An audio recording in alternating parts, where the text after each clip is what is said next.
Hello students, कैसे आप सब लोग। आशा करता हूँ अच्छे होंगे। मैं अंकित शर्मा आपके अपने परिवार फिजिक्स गुरु पर आपका हार्दिक स्वागत करता हूँ। देखिए यहाँ पर पढ़ते हैं हम ग्रेजुएशन के लिए फिजिक्स और केमिस्ट्री। अरे सर, ये ऐसे कैसे क्लास ले रहे हो? ऐसी तो हमने पढ़ी ही नहीं है आपके द्वारा। बेटा, मैंने जैसा आपको बताया है, मैं बाहर एडजस्ट हुआ हूँ, बोर्ड लग चुका है। बोर्ड लगने के बाद समस्या आ रही है, लाइटिंग का सेटअप नहीं बैठ पा रहा। बोर्ड पर एक स्पॉट आ रहा है वाइट बड़ा डार्क, जो यहाँ पर ख़त्म नहीं हो पा रहा है। तो इसलिए हम सेटिंग में लगे हुए हैं, तो 1-2 दिन का समय और लग सकता है उसमें। इतने घबराइए मत, घबराइए मत। इतने आपकी क्लास हम स्क्रीन पर लेंगे। आज छोटी सी एक क्लास लेते हैं। अगर आप ऐसे कंफर्टेबल हो तो कल हम लेंथी क्लास भी ले लेंगे। तो देखो, आज की क्लास में हम इलेक्ट्रोमैग्नेटिक्स का करने वाले हैं, लेक्चर नंबर 20। थोड़ा सा मैं ब्रूस का साइज इंक्रीज कर लेता हूँ। हम करने वाले हैं लेक्चर नंबर 20 इलेक्ट्रोमैग्नेटिक्स का, क्या, लो रेंज फोर्स। तो आज जो हम चर्चा करने वाले हैं, लो रेंज फोर्स की चर्चा करने वाले हैं। सर, ये लो रेंज फोर्स क्या है?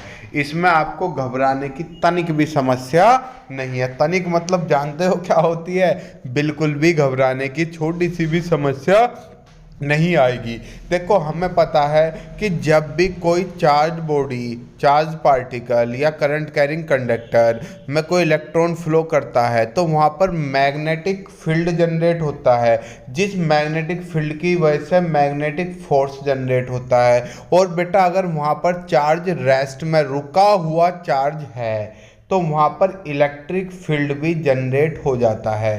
तो इन दोनों के सम को ही क्या बोला जाता है? लो रेंज फोर्स बोला जाता है। और ये एफ बी का मतलब आप जानते हो, मैग्नेटिक फील्ड जिसकी फॉर्म होती है B Q V sine theta.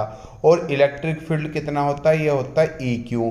तो इन दोनों के सम को ही लो रेंज फोर्स बोलते हैं। लेकिन कई बार बेटा चार्ज रेस्ट में नहीं होता। चार्ज रेस्ट में नहीं होता तो वहाँ पर इलेक्ट्रिक फील्ड भी जनरेट नहीं होता। तो जिस वजह से लो रेंज फोर्स के लिए केवल ये अकेला ही वर्क करता है। सर, ऐसा कैसे करता है? अभी मैं आपको दिखाता हूँ। धीरे धीरे चीज़ों को आगे चल रहे हैं, कंटिन्यू करते चल रहे हैं, आप सब समझ जाओगे। तो देखो, यहाँ पर हेडिंग है लो रेंज फोर्स, और आप ये देख सकते हो मोस्ट इम्पोर्टेंट लिखा हुआ है। देखो क्या है, when any current carrying conductor. बेटा स्क्रीनशॉट ले लिया करो, पहले इसका लिख लो, नोट्स बनाना अच्छे से।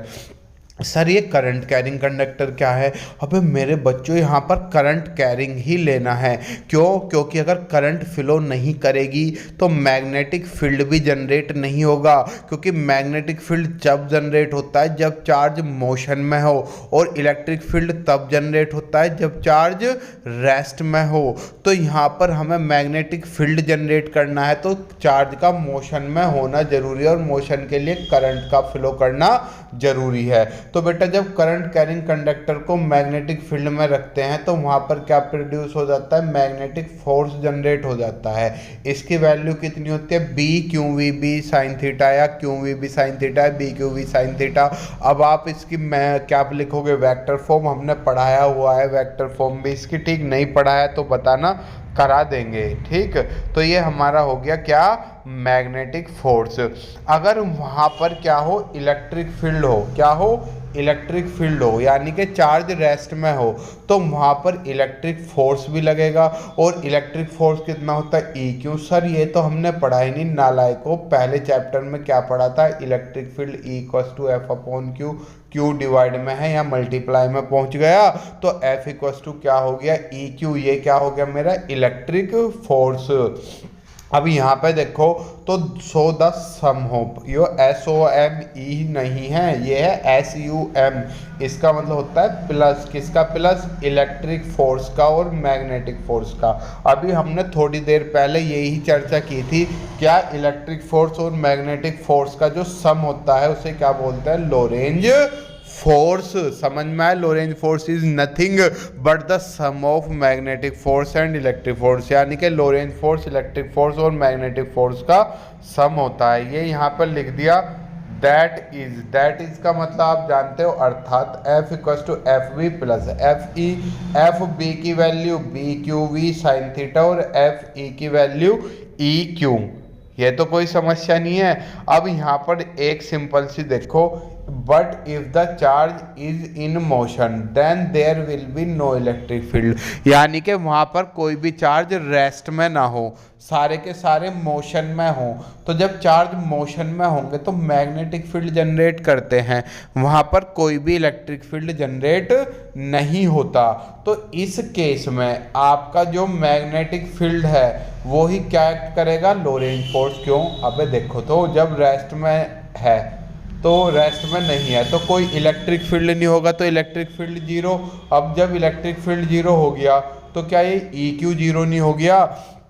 तो जो आपका मैग्नेटिक फोर्स है यही किसकी तरीके से वर्क करेगा, इलेक्ट्रिक फोर्स की तरीके से वर्क करेगा। ये लिखा हुआ देखो, ये रहा, इसमें घबराने वाली बात नहीं है। In this case magnetic force, इसे लिख लेना force, FORC will work as Lorentz force. Magnetic force ही किसकी तरीके से वर्क करेगा इस केस में, लोरेंज फोर्स की तरीके से वर्क करेगा। Hence there three cases arises. यहाँ पर कितने केस होंगे बेटा, 3 केस। सर बताओ ये 3 केस क्या क्या है। देखो सर ये क्या है बेटा, ये कुछ नहीं है, ये आपकी है मैग्नेटिक फील्ड लाइंस। और यहाँ पर बेटा कोई चार्ज पार्टिकल रखा हुआ है, ये रखा हुआ। ओके बेटा, एक केस क्या बनेगा, ये इसके क्या चले, क्या है ये मैग्नेटिक फील्ड के, ये आपका इलेक्ट्रिक फील्ड था, ये इसके क्या है लाइन, ये ब्लू वाली पैरेलल। तो पहला केस जब ये पैरेलल एंट्री ले, दूसरा केस बेटा जब ये परपेंडिकुलर एंट्री ले, ये ले ली परपेंडिकुलर। सर तीसरा केस तो बताओ ना हमको। तीसरा केस बेटा मान के चलो इसने कैसे एंट्री ले ली, ना पैरेलल ना परपेंडिकुलर, किसी एंगल पे एंट्री ले ली। अपना मार्कर का कलर पहले वाले लेते हैं। ये हो गया पहला केस, ये हो गया दूसरा केस, ये हो गया तीसरा केस। तो यहाँ पर चार्ज पार्टिकल की एंट्री लेने के आधार पर हमने कितने पार्ट्स में डिवाइड कर दिया, 3 पार्ट्स में डिवाइड कर दिया। तो पहला केस ये रहा, आप थोड़ा ध्यान से देखो इस केस को। केस आसान है, आज मैंने आपको बताया, आज मैं वीडियो लंबी नहीं ले रहा। लंबी ना लेने का रीज़न ये है, आप अगर इस स्टडी में कंफर्टेबल हो तो मैं कल से 2-3 क्लास इसकी लंबी लेनी चालू कर दूंगा, ठीक है। लंबी का मतलब लेंथ लेनी स्टार्ट कर दूंगा। यहाँ पर देखो, if the charge particle takes entry parallel, parallel मैंने बता दिया था, या तो बिल्कुल इसी डायरेक्शन में ये रही या अपोजिट में। अगर सेम डायरेक्शन है तो एंगल 0 डिग्री होगा, अपोजिट डायरेक्शन है तो एंगल 180 डिग्री होगा। तो इसमें कोई घबराने वाली बात नहीं है, ठीक। देन इट विल फेल नहीं है बेटा, ये है फील, जिसके हम भी कॉपी ली है, गलत लिखा हुआ है FEEL, फील नो फोर्स। क्यों सर, ये जब पैरेलल जाएगा तो ये कोई भी कोर्स फील क्यों नहीं करेगा, न्यू नहीं करेगा नालायको। थीटा कितना हो गया 0, और साइन 0 की वैल्यू कितनी होती है, 0 ही तो होती है। तो फोर्स भी कितना हो गया, 0 हो गया। 0 की किसी में मल्टीप्लाई करो 0 ही होगा, ये रहा। अब केस सेकंड की बात करें। केस सेकंड हमने क्या बताया था, परपेंडिकुलर। परपेंडिकुलर में थीटा कितना होगा, 90 डिग्री। कितना होगा मेरे बच्चों, 90 डिग्री। और साइन की जो मैक्सिमम वैल्यू होती है वो 1 ही तो होती है। अब साइन जो होता है -1 से 1 के बीच ही तो होता है, तो मैक्सिमम वैल्यू 1। तो बेटा ये जो होती है ये मैक्सिमम वैल्यू होती है, किसकी मैक्सिमम वैल्यू होती है, किसकी, फोर्स की, ठीक। तो ये आपका हो गया सेकंड केस। अगर मैं थर्ड केस की चर्चा करूं तो इसमें केस क्या लेता है, एंट्री पार्टिकल क्या ऐसी एंट्री लेता है, एट एनी एंगल थीटा, यानी कि ना तो 0 डिग्री होगा ना ही 90 डिग्री होगा।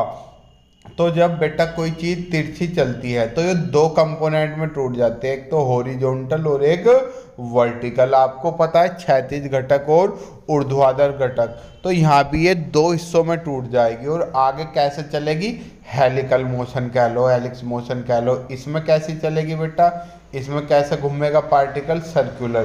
सर सर्कुलर कैसे घूमेगा बेटा, मैग्नेटिक फील्ड तो ऐसा है और चार्ज पार्टिकल ऊपर जा रहा है, तो मैग्नेटिक फील्ड इसे आगे ले जाने की कोशिश करेगा, ये ऊपर जाना चाह रहा, तो ये बेटा अपनी जगह पर गोल गोल घूमने लगता है।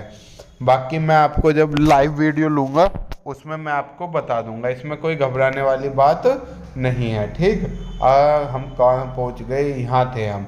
अब बेटा यहाँ पे देखो, यहाँ पे देखो कहाँ, अगर ये किसी एंगल पे जा रहा है तो ये हेलिकल मोशन फील करेगा। क्यों बेटा, दो कंपोनेंट में टूटे हैं, कोस में और साइन में। कोस वाला कंपोनेंट इसे आगे ले जाने की कोशिश करेगा, साइन वाला इसे ऊपर, तो ये आगे और ऊपर दोनों चलेगा। दोनों कैसे, अबे जैसे स्पाइरल की स्प्रिंग नहीं होती, अरे स्प्रिंग गूंज बोलते हो जिसे, ऐसे सुई सुई सुई सुई सुई सुई। देखो गोल भी चल रहा है और आगे भी चल रहा है, तो ये इस तरीके से पाथ को फॉलो करेगा। और जो दो परपेंडिकुलर कंपोनेंट होते हैं उनके बीच की डिस्टेंस को क्या बोलते हैं, पिच बोलते हैं। ये भी याद रखना, शायद लिखा हुआ हो योरा। The distance between two perpendicular component is known as pitch.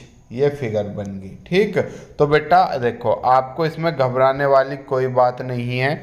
मैंने आपको बताया आपका कोर्स हमने पूरा कराने की गारंटी ली है, तो हम पूरा कराएंगे 100%। आप बेफिक्र रहिए, सर पूरा करा तो दोगे लेकिन पेपर के बाद पूरा कराओ, उससे क्या फ़ायदा। अब पेपर के बाद नहीं, आपकी दिसंबर में आपकी कंप्लीट क्या हो जाएगी, दिसंबर में आपकी मैं इलेक्ट्रोमैग्नेटिक्स कंप्लीट करा दूंगा, और जनवरी में पूरी आपकी मैं elements of quantum mechanics, atomic and molecular spectra complete करा दूंगा।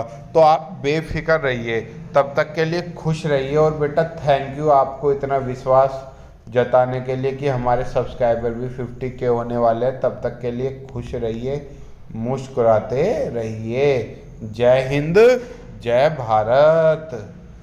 मिलते हैं हम आप